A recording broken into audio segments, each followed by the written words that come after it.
Nusantara, bangkit dan maju bersama ASEAN.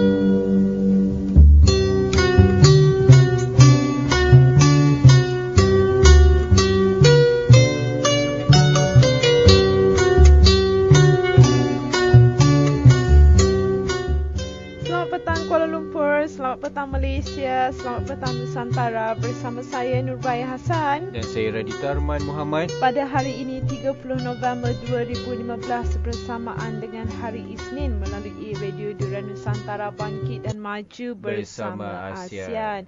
Hari ini sudah 30 hari bulan November.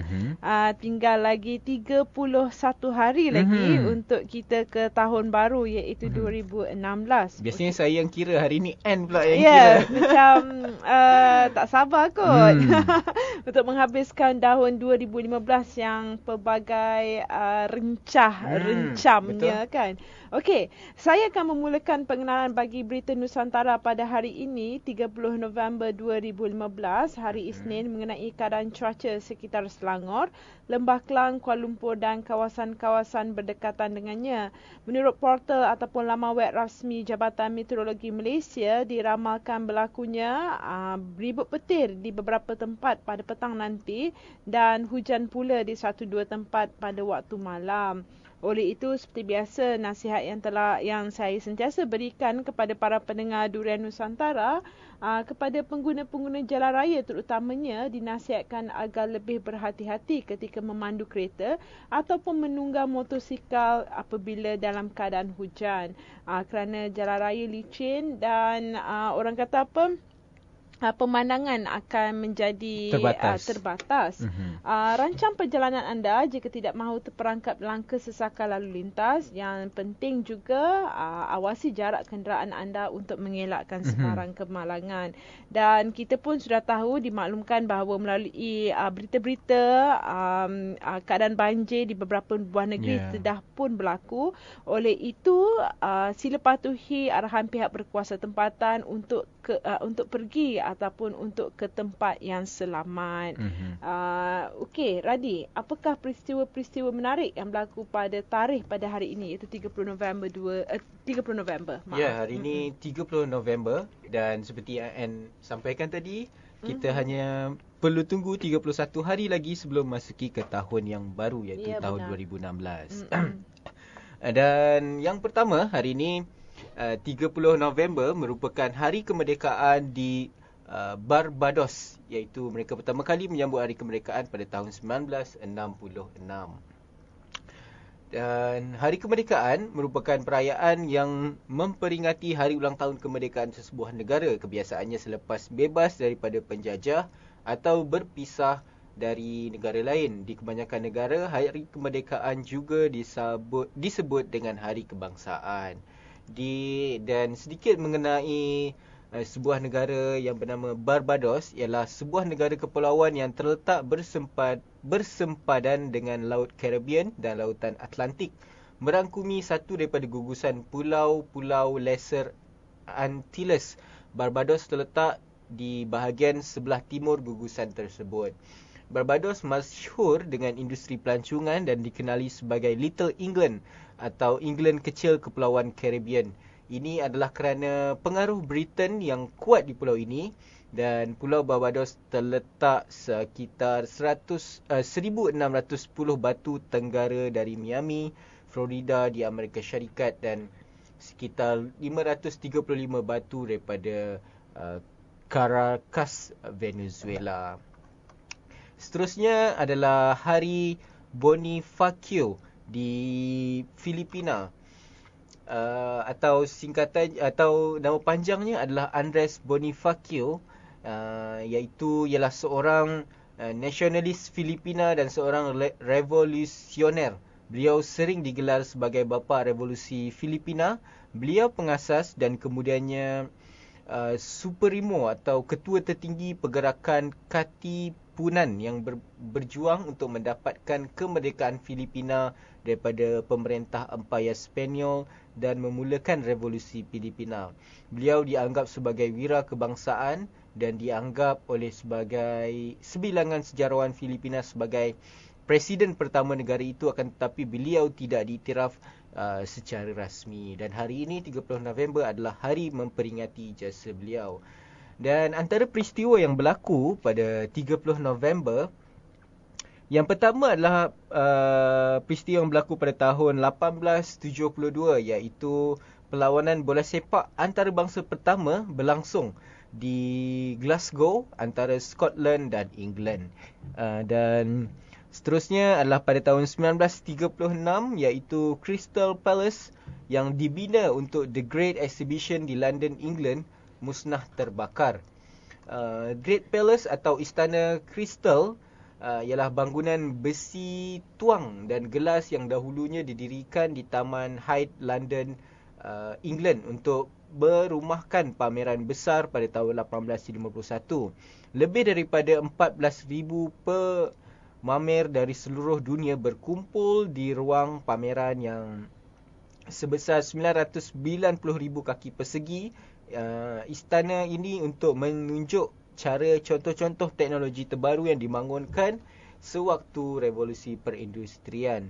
Direka bentuk oleh Joseph Faxton, bangunan pameran besar adalah sekitar 564 meter panjang dengan ketinggian bahagian dalam iaitu 33 meter. Selepas pameran, bangunan ini telah dipindahkan ke sebuah taman yang baru dalam kawasan atas, sihat dan berpengaruh di London, dipanggil sebagai Bukit Sydenham, sebuah kawasan yang tidak banyak berubah hari ini, dan dari sub bandar berduit penuh dengan villa besar yang wujud sekitar puncak zaman Victoria. Crystal Palace telah dibesarkan dan berdiri di kawasan tersebut dari tahun 1854 sehingga tahun 1936 apabila ia telah musnah oleh kebakaran. Ia menarik perhatian beribu-ribu pelawat dari semua darjat masyarakat.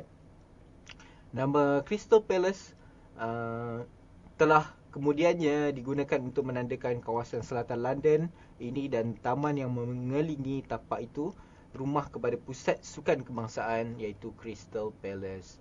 Dan peristiwa seterusnya adalah pada tahun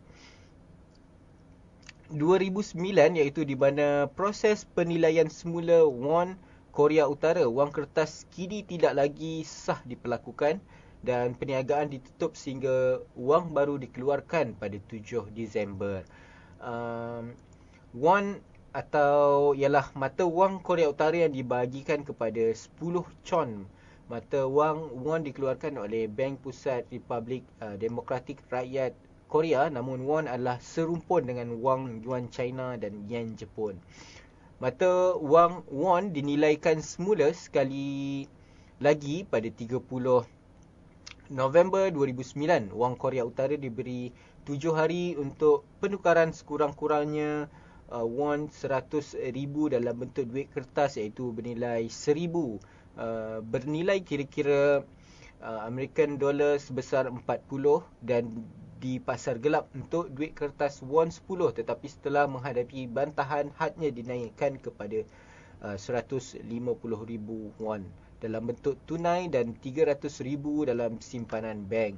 Langkah penilaian semula telah dilihat sebagai tindakan mencegah kegiatan pasaran persendirian bakal melingkup kebanyakan wang simpanan wang warga Korea. Jadi 30 November merupakan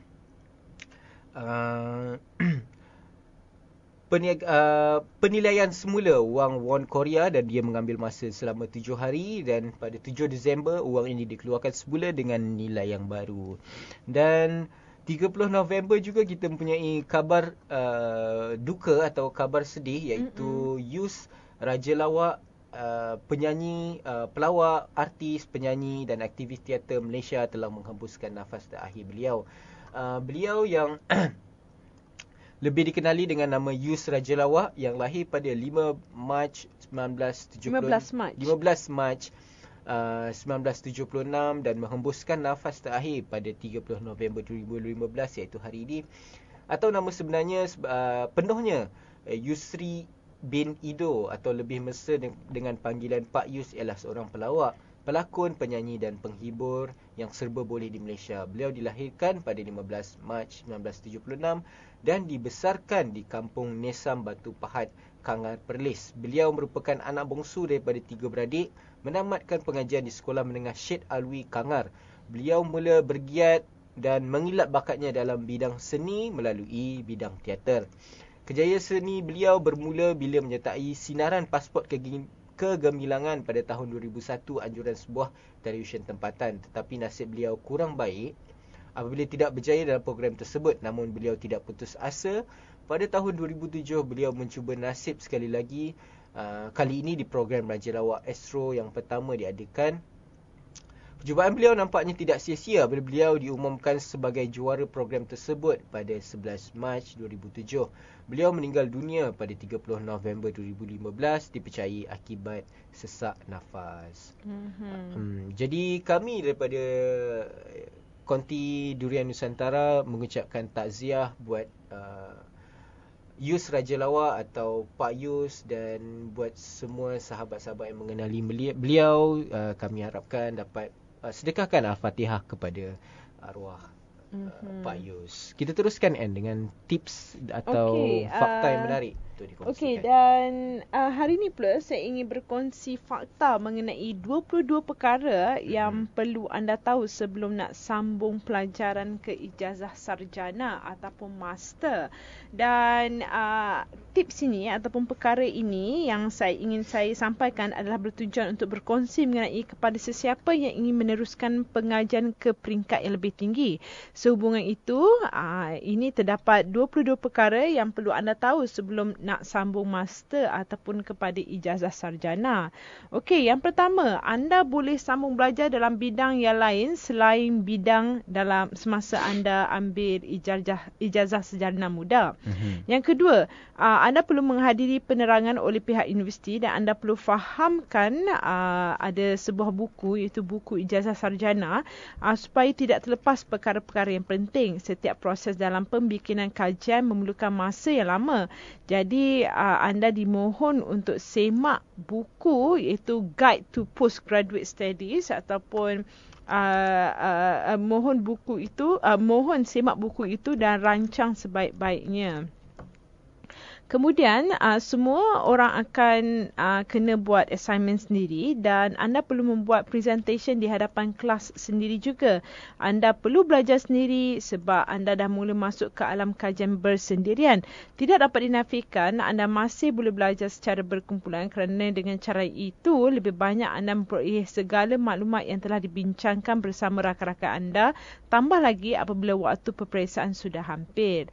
Yang keempat, ada terlebih banyak sangat waktu yang panjang. Bayangkan dalam satu semester hanya ada 4 subjek je. Satu subjek 3 jam seminggu. Setiap minggu ada satu kelas saja. Kalau ambil full time memang banyak masa lah. Okey, yang kelima, ada kalanya banyak buang masa. Ketika dahulu kita seorang yang kurang berdisiplin, ketahuilah peluang untuk anda berlengah juga tinggi. Apatah lagi kalau yang full time study dan tidak mempunyai sebarang pekerjaan. Memang sebab waktu kelas tu sangat bukan pendek. 3 jam dia one shot habis tu. Seminggu sekali je kan. Okey.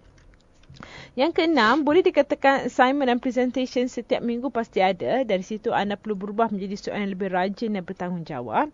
Yang ketujuh, ada 3 pilihan mod pembelajaran yang boleh dipilih mengikut sesuaian masa dan kebolehan masing-masing. Okey, mod yang pertama iaitu mod full research, kajian sepenuhnya, boleh sambung PhD dan terus sebab ada kajian. Yang kedua, mod coursework. Belajar semua subjek yang diwajibkan bagi sesuatu kos dan menulis artikel ataupun mini research adalah untuk mendapatkan sijil sarjana. Perlu buat kajian terlebih dahulu baru boleh sambung PhD. Dan yang ketiga pula adalah mixed mode.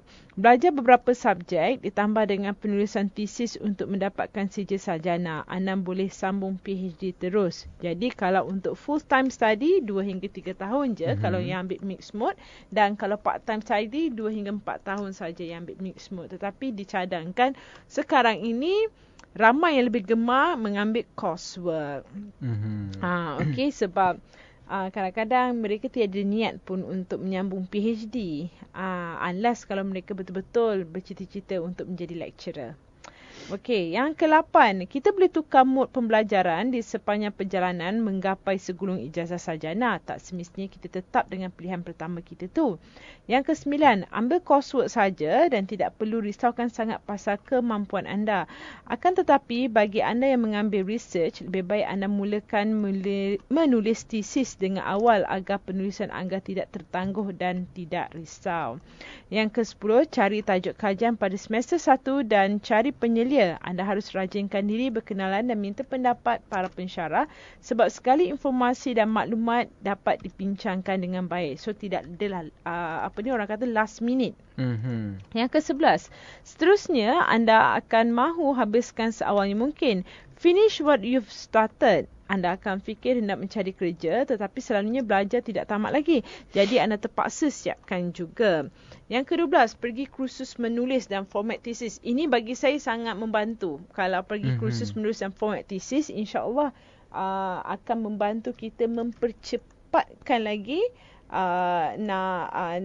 menyediakan tesis itu. Kerana di sini kursus ni akan mengajar kita bagaimana tips-tips untuk menulis. Sekarang sangkut juga kan dalam pertengahan nak menulis, nak menyiapkan tesis tu. Yang ke-13, ambil short semester untuk terus menulis research proposal ataupun sambung menulis.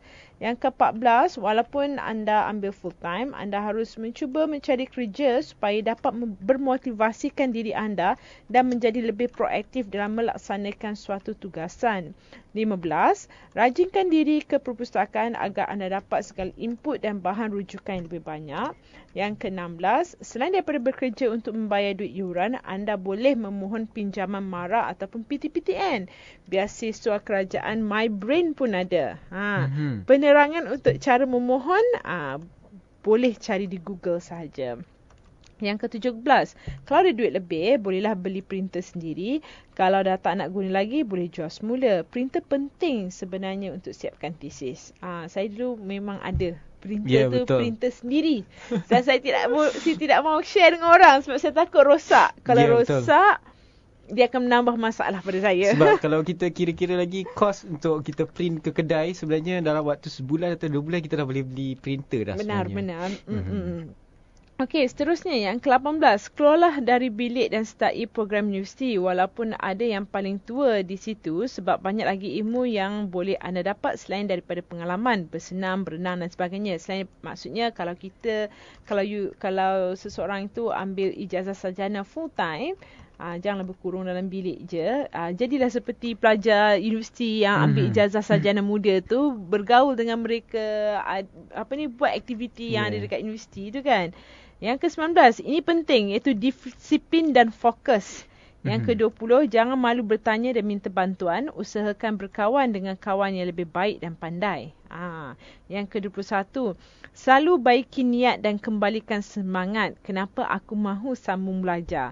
Sebab masters ni, orang kata apa? Sebab dia punya masa tu sangat berlainan masa kita ambil, jadualnya sangat berlainan dengan semasa kita ambil ijazah sarjana muda. Jadi orang kata apa, tempoh nak senang nak hilang fokus tu memang senang lah sekali. Nak hilang fokus tu memang senang.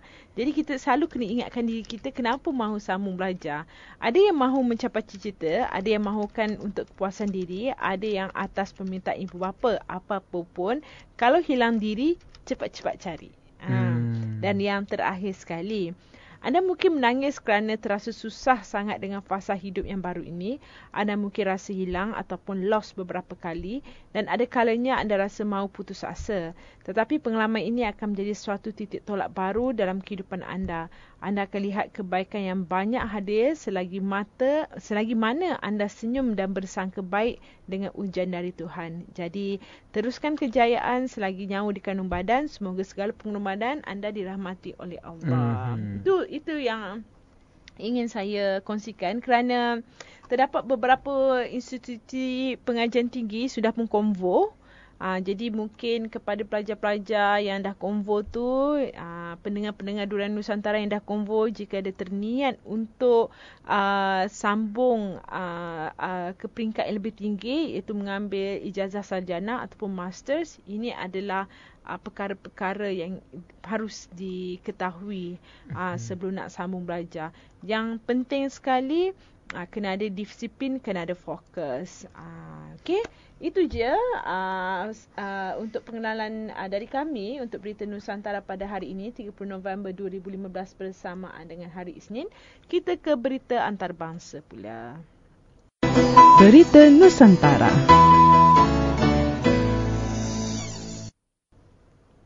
Terima kasih kerana masih lagi bersama dengan kami. Saya Nurbaya Hassan. Dan saya Radita Arman Muhammad. Melalui Radio Durian Nusantara Bangkit dan Maju bersama ASEAN.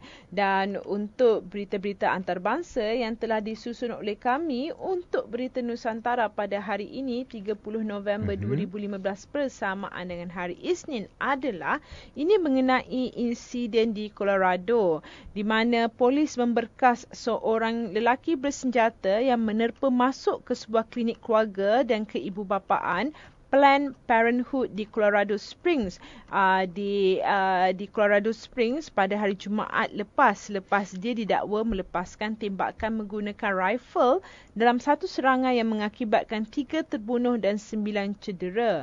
Seorang pegawai polis dan 2 orang awam antara yang terkorban. Ini kata Ketua Polis Colorado Springs Peter Carney kepada pemberita lebih kurang sejam selepas suspek ditangkap. 9 individu yang tercedera termasuklah 5 orang pegawai polis dan 4 orang awam dilaporkan berada dalam keadaan baik dan sedang dirawat di hospital berdekatan.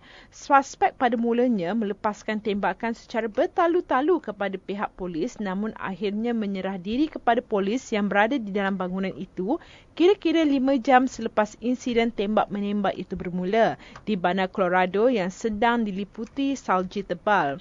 Seorang jurugambar agensi berita Reuters yang berada di lokasi mendakwa ternampak seorang lelaki memakai t-shirt putih dan tangannya digari diiringi masuk ke dalam kereta polis sebelum dipindahkan ke kereta tidak bertanda. Pihak berkuasa berkata mereka tidak dapat mengenal pasti identiti suspek namun mereka mempercayai dia bertindak seorang diri. Anggota polis yang terkorban pernah berkhidmat di University of Colorado di Colorado Springs dan merupakan antara orang pertama yang memberi respons selepas insiden tembak-menembak itu bermula. Klinik tersebut telah menjadi sasaran protes secara berterusan oleh aktivis anti pembuangan bayi dan beberapa tahun lalu telah berpindah ke kawasan barat laut bandar itu ke satu fasiliti yang boleh dianggap sebagai menara oleh pengkritik Planned Parenthood. Bandar NGO itu berfungsi menyediakan perkhidmatan servis perubatan pembiakan termasuk untuk pembuangan bayi dan sejak kebelakangan ini telah menerima tekanan dari pihak pembangkang Kongres yang mengecam untuk memotong bantuan dari kerajaan.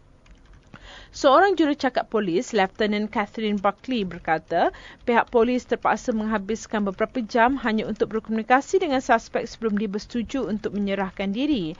Mereka polis telah pun mengerahkan beberapa orang anggota polis yang lain untuk masuk ke dalam bangunan dan polis menjerit-jerit memanggil suspek untuk bercakap dengannya. Pada satu ketika, mereka berjaya mendapatkannya untuk menyerahkan diri sebelum polis memberkasnya. Sejam sebelum itu, polis berkata polis mengambil masa yang lama untuk memasuki bangunan itu kerana suspek telah didakwa membawa beberapa beg dengannya ke dalam premis dan meninggalkan beberapa barang di luar. Kesemua barang-barang milik suspek akan diperiksa bagi memastikan tiada bahan letupan. Selepas penangkapan dilakukan, menurut Buckley, penyiasatan akan mengambil masa beberapa hari lagi di kawasan insiden. Polis menyerbu masuk bangunan itu selepas mendapat panggilan kecemasan berhubung insiden tembak-menembak pada kira-kira jam 11.30 pagi dan pihak polis akhirnya berjaya berkonfrontasi dengan suspek dari luar bangunan. Saluran berita CNN turut menunjukkan babak-babak cemas yang berlaku terutamanya ketika polis berjaya membawa keluar beberapa pesakit dan pelawat keluar bangunan. Masih lagi mengenai insiden Colorado Springs di mana Presiden Amerika Syarikat Barack Obama pada Sabtu lepas mengecam tindakan keganasan bersenjata yang dianggapnya sebagai satu wabak di Amerika Syarikat susulan kejadian terbaru pada Jumaat lepas. Kata Obama, kita perlu lakukan sesuatu tentang akses mudah senjata perang di jalanan dalam kalangan mereka yang tidak berhak memilikinya. Cukuplah. Ini kata Obama dalam satu kenyataan beliau. Beliau mendedahkan bahawa penembak di Colorado Springs yang membunuh 3 mangsa dan mencederakan 9 yang lain pada Jumaat lalu telah menggunakan senapang ala tentera. Nampaknya di kawasan-kawasan jalanan di Amerika Syarikat telah pun senapang ala tentera telah pun tersebar luas. Jadi orang awam pun boleh menggunakan senapang ala tentera ni dengan berleluasa. Jadi Obama turut mendedahkan untuk kali pertamanya bahawa suspek kejadian tembakan itu telah menawan beberapa tebusan di sebuah pusat perancang keluarga di mana dia kemudian melepaskan tembakan ke arah orang ramai di luar bangunan ketika berbalas tembakan dengan polis. Obama berkata kejadian itu amat menyedihkan kerana berlaku sehari selepas cuti Hari Kesyukuran di mana rakyat Amerika terpaksa menenangkan keluarga yang kehilangan orang tersayang akibat salah guna senjata. Dan seterusnya lagi, ini mengenai suspek tembak Colorado. Seorang lelaki yang menerpa masuk ke sebuah klinik keluarga dan keibubapaan di Colorado di Amerika Syarikat dan menembak mati 3 orang, dilaporkan beraka tidak mahu ada pengguguran bayi lagi. Maksudnya lelaki ini, suspek ini menentang pengguguran bayi di Amerika Syarikat. Apa yang dikatakan oleh suspek iaitu Robert Louis Deer yang berusia 57 tahun ketika dia ditahan polis itu dirasakan mempunyai kaitan dengan kontroversi perkhidmatan kesihatan yang disediakan oleh organisasi klinik Planned Parenthood di Colorado Springs itu, termasuklah pengguguran bayi. Namun demikian, ia tidak dapat lagi dipastikan apakah motif serangan tersebut. Pihak berkuasa juga belum lagi membuat perbincangan mengenai kejadian yang mengakibatkan 3 terbunuh termasuk pegawai polis dan 9 yang cedera.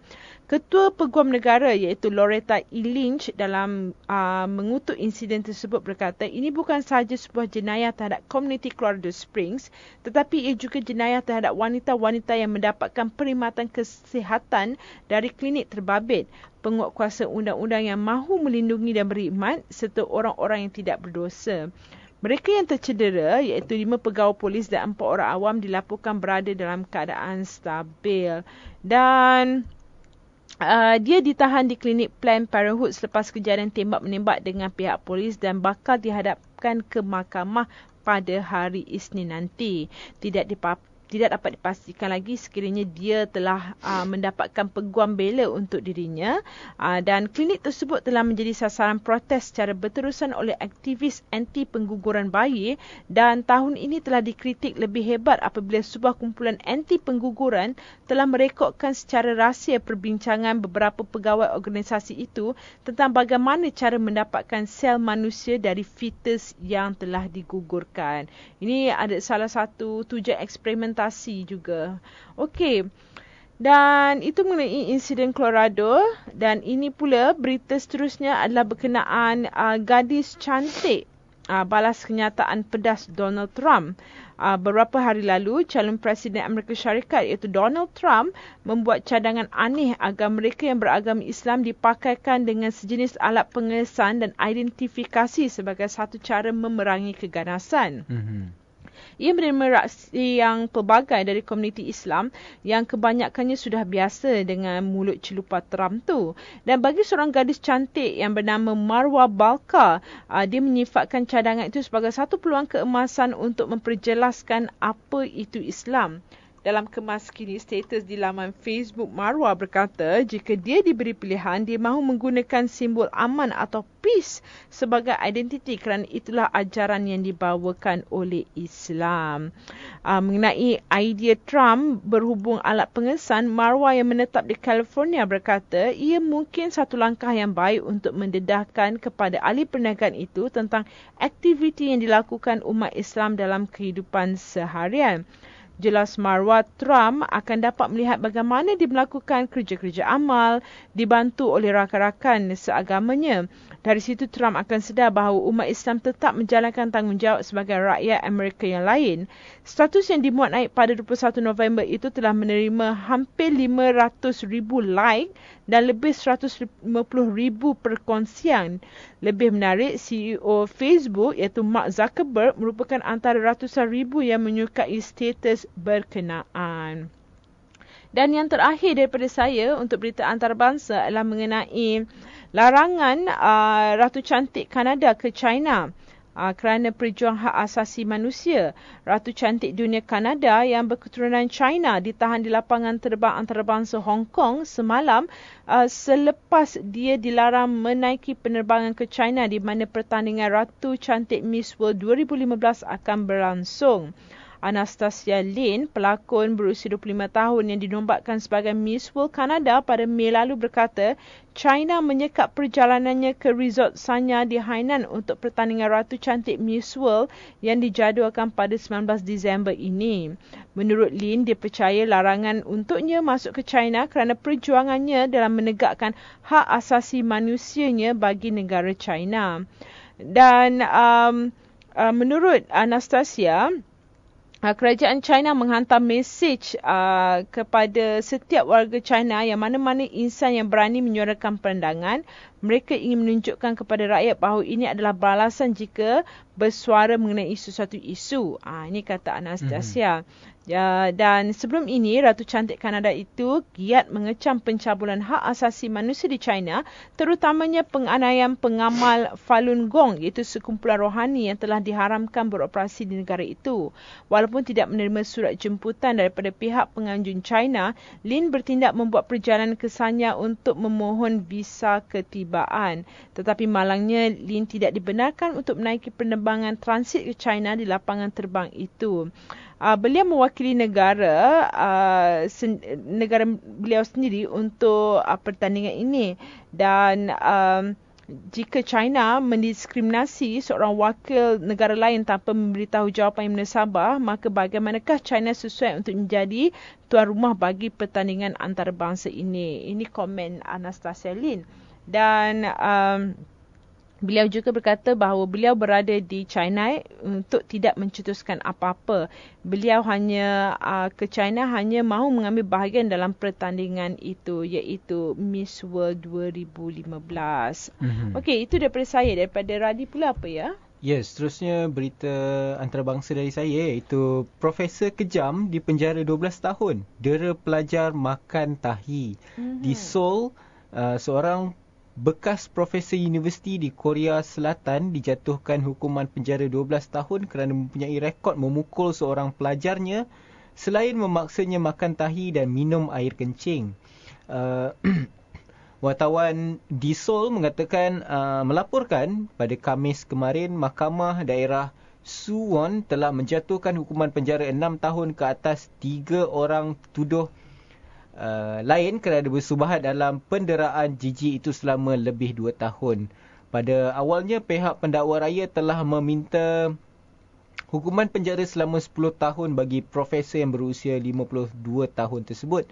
Namun, hakim telah menjatuhkan hukuman yang lebih berat kerana kekejaman tindakannya yang luar biasa itu. Pihak polis berkata bekas profesor itu mula mendera mangsanya yang berusia 29 tahun selepas mengambil beliau bekerja dalam organisasi bukan berasaskan keuntungan yang dikelolanya sejak tahun 2013. 3 lagi defendant juga merupakan bekas pelajar yang diambil bekerja di organisasi tersebut. Profesor dan defendant lain sering memukul mangsa dengan kayu baseball dan alat lain. Mangsa juga telah membungkus kepala mangsa dengan beg plastik dan menyemburkannya dengan penyembur pemedih mata ke dalam bungkusan tersebut. Lebih teruk lagi, mangsa telah terpaksa atau dipaksa memakan najis termasuk meminum air kencing mereka yang dimasukkan di dalam botol. Penderaan itu menyebabkan kejeraan teruk ke atas mangsa yang terpaksa menjalani pembedahan pada tahun lalu untuk merawat kejeraan pada peha kanannya. Mangsa akhirnya membuat laporan polis pada awal tahun ini kerana tidak mampu menanggung azab penderaan tersebut. Menurut laporan polis, mangsa pada mulanya bertahan dengan penderaan tersebut kerana profesor itu menjanjikannya pekerjaan. Pada Ogos lalu, profesor tersebut telah dibuang daripada universiti berkenaan. Seterusnya, berita antarabangsa dari iaitu Patricia Scotland, wanita pertama sandang jawatan Setiausaha Agung Commonwealth. Baroness Patricia Scotland merupakan wanita pertama dipilih sebagai Setiausaha Agung Commonwealth ke-6.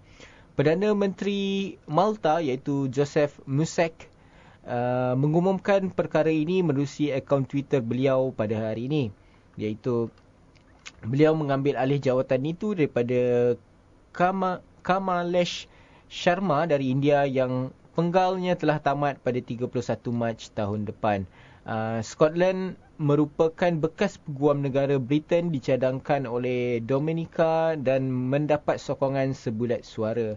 Beliau yang mempunyai dua kerakyatan iaitu Dominica dan Britain mengalahkan duta Antigua ke Amerika Syarikat Sir Ronald Sanders dan timbalan Setiausaha Agung Commonwealth sekarang iaitu Massagoa Masire dari Botswana. Pemilihan jawatan itu dilakukan oleh mesyuarat ketua-ketua negara Commonwealth atau singkatannya CHOGM yang sedang berlangsung sekarang. Itu saja berita antarabangsa yang kami dapat sampaikan. Kita rehat sebentar sebelum kita teruskan dengan berita politik dan hal ehwal semasa.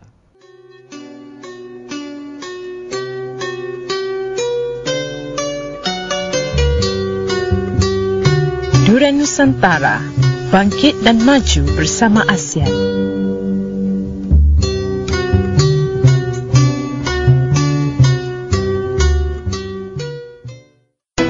Berita Nusantara. Terima kasih kerana masih lagi bersama dengan kami. Saya Nurbaya Hassan. Dan saya Radita Arman Muhammad. Melalui Radio Durian Nusantara, bangkit dan maju bersama ASEAN. Dan untuk berita politik dan hal ehwal semasa pula adalah berkenaan Malaysia dilantik tuan rumah COGM ke-26 pada tahun 2020 nanti. Malaysia dilantik menjadi tuan rumah bagi mesyuarat ketua-ketua kerajaan Commonwealth ataupun COGM ke-26 pada 2020. Ini kata Timbalan Perdana Menteri Datuk Seri Dr. Ahmad Zahid Hamidi. Beliau berkata pelantikan itu merupakan pengiktirafan terhadap peranan penting Malaysia sebagai anggota negara Commonwealth sejak 50 tahun lalu. Malaysia telah dilantik menjadi tuan rumah COGM pada tahun 2020, 31 tahun selepas menghoskan mesyuarat berkenaan pada tahun 1989. Ahmad Zahid yang mengetuai delegasi Malaysia ke COGM 2015 berkata, United Kingdom akan menjadi tuan rumah mesyuarat berkenaan pada tahun 2018.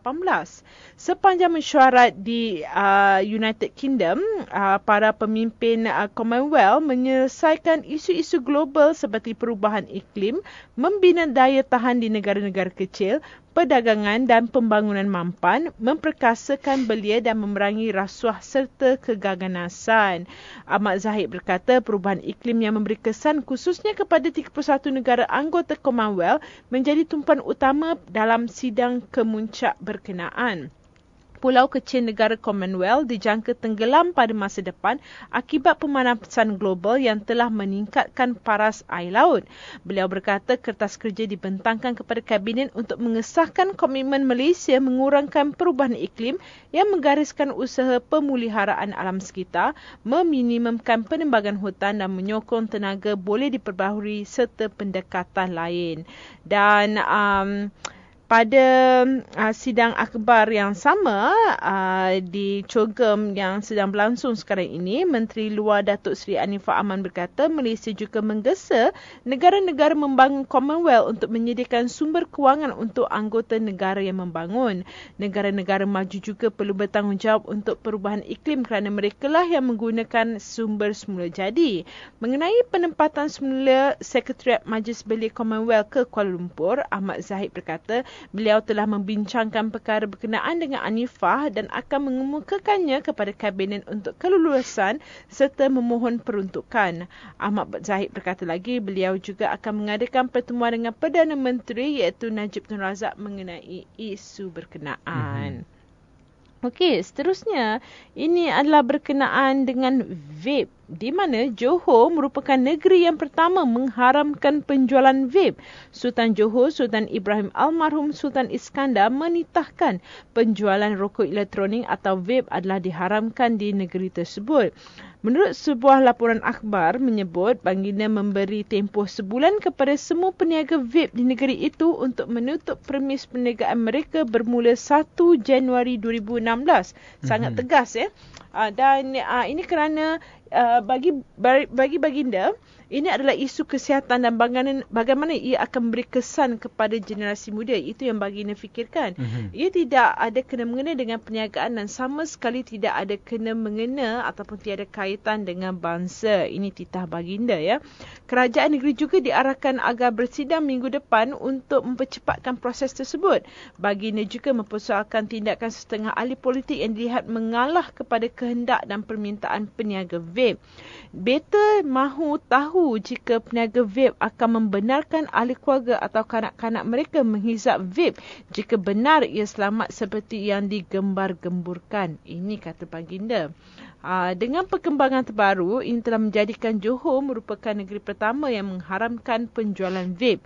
Setakat ini belum ada kajian saintifik yang membuktikan bahawa vape boleh membantu menghentikan ketagihan rokok. Sebaliknya, pakar percaya vape akan menyebabkan satu bentuk ketagihan baru di kalangan golongan muda.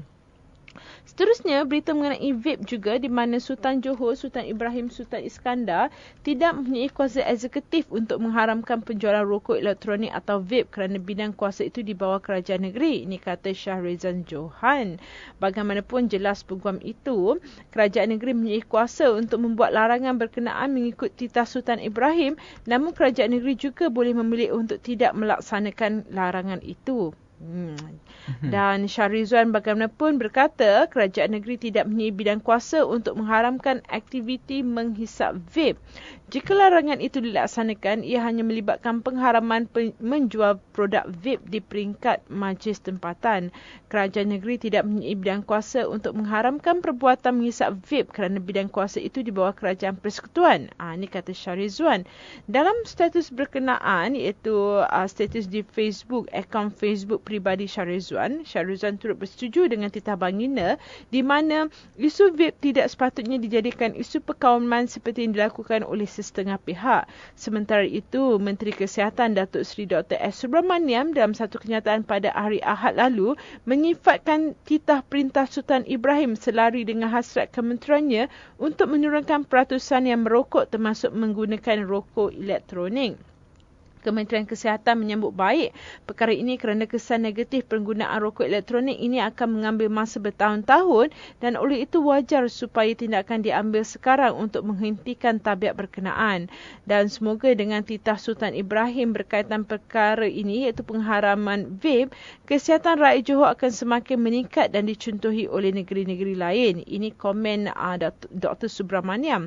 Dan sebelum ini, Sultan Ibrahim menitahkan penjualan rokok elektronik ataupun vape diharapkan di negeri tersebut.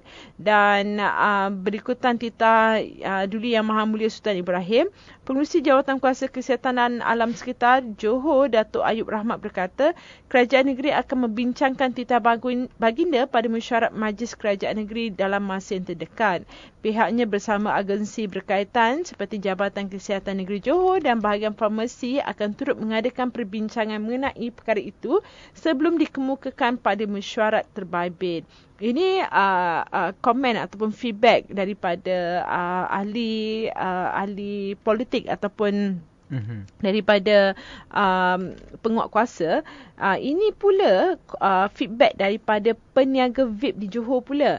Peniaga vape di negeri Johor meminta kerajaan negeri Johor mempertimbangkan larangan penjualan produk itu dan memberi tempoh kepada mereka mendapatkan kembali modal perniagaan sebelum ia dikuatkuasakan. Mungkin mereka telah keluarkan modal yang banyak dan dalam seperti yang saya sampaikan tadi, Sultan Johor telah menitahkan bahawa bahawa peniaga vape untuk tutup ataupun bungkus perniagaan mereka, dan mereka hanya diberi masa sebulan. Maksudnya berkuat kuasa 1 Januari 2016 tiada lagi perniagaan yang berunsurkan vape. Tetapi peniaga meminta tempoh yang lebih lagi kerana mahu mendapatkan kembali modal perniagaan yang mereka telah laburkan. Dan tinjauan beberapa media di beberapa premis perniagaan vape di Bandaraya Johor mendapati suasana di premis agak suram, dan beberapa penjual vape turut melahirkan rasa sedih dengan larangan tersebut. Dan akhbar tempatan berbahasa Inggeris telah pun melaporkan Sultan Johor, Sultan Ibrahim Sultan Iskandar sebagai bertitah agar larangan penjualan vape dikuatkuasakan dan semua premis yang menjual vape diberi tempoh sehingga 1 Januari depan untuk menutupnya. Dan ada seorang pengusaha vape yang berusia 42 tahun berkata beliau terkilang dengan perkembangan terbaru itu kerana menjejaskan perniagaan anak Melayu sepertinya. Beliau berkata beliau bermula berniaga di tepi jalan, menumpang kedai mamak sehinggalah kini mampu berniaga di kedai sendiri. Tetapi beliau kesal kerana terasa tenaya memandangkan maklumat mengenai sama ada perniagaan vape dibenarkan ataupun tidak sentiasa berubah. Dan peniaga bukan beliau bukan pengusaha itu saja, tetapi peniaga vape yang lain rasa teraniaya sebab vape ni sekejap boleh, sekejap tidak boleh. Maksudnya kerajaan tidak betul-betul pastikan penguatkuasaan terhadap vape ini. Dan pengusaha vape ni juga berkata bukan dia seorang saja, tetapi peniaga-peniaga vape yang lain telah mengeluarkan modal yang besar untuk memulakan perniagaan dan adalah sangat mustahil untuk mendapatkan kembali modal dalam tempoh sebulan. Dan mereka berharap ada pihak yang mahu mendengar keluhan daripada peniaga vape dan mempertahankan hak mereka. Sementara itu, seorang lagi pengusaha vape berkata beliau sedih dengan perkembangan berkenaan, iaitu penutupan perniagaan vape kerana baru sahaja memulakan perniagaan tersebut 3 bulan lalu. Mereka mengumpamakan tindakan itu seperti menutup periuk nasi mereka, di mana kami ataupun mereka hendak mendapatkan modal balik kalau mereka tutup kedai. Sekurang-kurangnya bagi masa kepada mereka untuk dapatkan balik modal. Separuh modal pun tak apalah. Itu feedback daripada peniaga ataupun pengusaha-pengusaha vape. Okey, itu daripada saya. Daripada Radi pula apa ya? Ya, terusnya berita dari Indonesia, iaitu 97 penumpang selamat feri Indonesia berlanggar objek. Seramai 97 penumpang feri Sea Prince diselamatkan selepas feri berkenaan terlanggar objek terapung dan terkandas ketika dalam perjalanan dari Batam, Indonesia menuju ke Singapura pada malam tadi.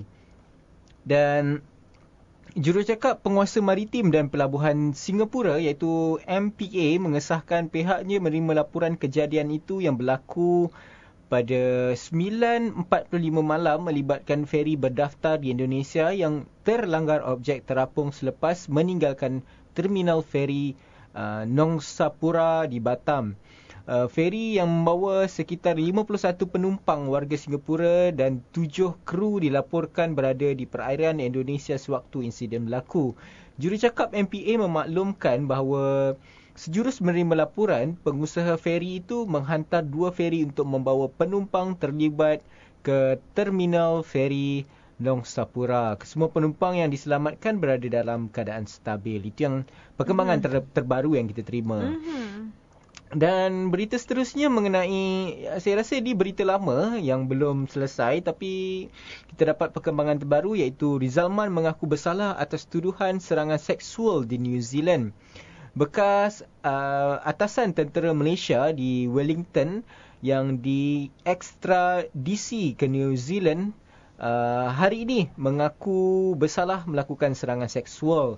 Muhammad Rizalman yang berusia 38 tahun yang berdepan dengan tuduhan dalam kes itu pada tahun lepas telah meninggalkan negara ini untuk datang ke Malaysia dengan menggunakan imuniti diplomatiknya.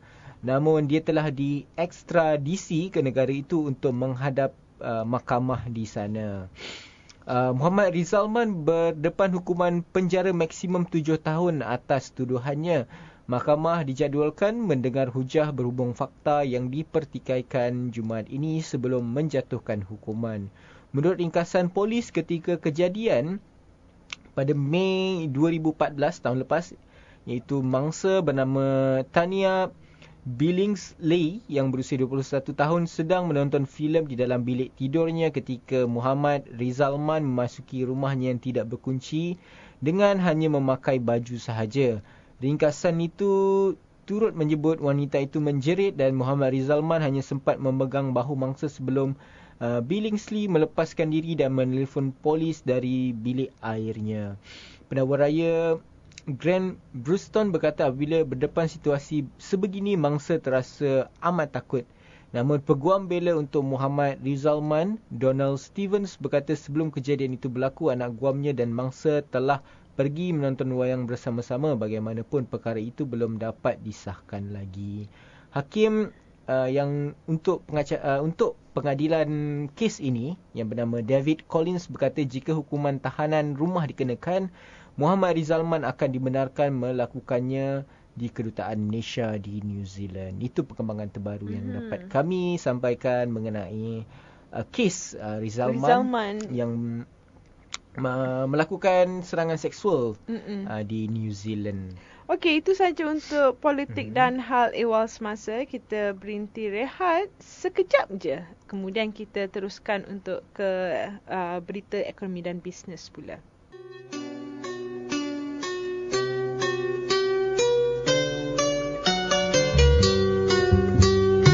Durian Nusantara, bangkit dan maju bersama ASEAN.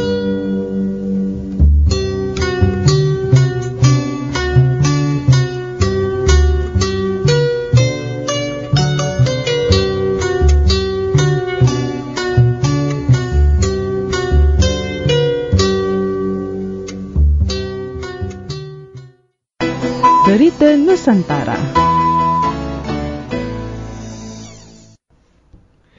Terima kasih kerana masih lagi bersama dengan kami. Saya Nurbaya Hassan. Dan saya Radita Arman Muhammad. Melalui Radio Durian Nusantara, bangkit dan maju bersama ASEAN. Dan untuk yang terakhirnya, iaitu berita ekonomi dan bisnes. Ini berkenaan dengan Menteri Perusahaan, Perladangan dan Komoditi, Datuk Douglas Unggah Embas akan mengetuai delegasi negara ke mesyuarat jawatan kuasa peringkat Menteri Majlis Getah Tiga Pihak Antarabangsa ataupun ITRC di Jakarta, Indonesia pada 3 Disember nanti.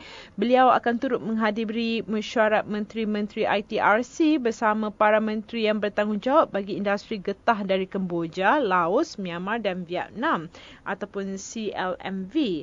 Menurut kenyataan kementerian pada hari semalam, kesemua mesyuarat itu didahului mesyuarat persediaan pegawai-pegawai kanan pada 30 November itu bermula hari ini sehingga 2 Disember 2015. Thailand, Indonesia dan Malaysia adalah antara negara ahli ITRC yang diwujudkan pada 12 Disember 2001. ITRC bermatlamat menggalakkan kerjasama dalam kalangan negara pengeluar utama getah asli ataupun NR selain memastikan kestabilan harga komoditi berkenaan. Negara-negara anggota ITRC itu menyumbang 67.5% daripada jumlah pengeluaran NR dunia. Menurut kenyataan itu, mesyuarat peringkat Menteri ITRC di Jakarta kali ini akan menumpukan perkara termasuk memperkukuhkan kerjasama negara-negara ahli dalam pelaksanaan skim pengurusan bekalan bagi mengimbangi penawaran dan permintaan NR bagi jangka panjang.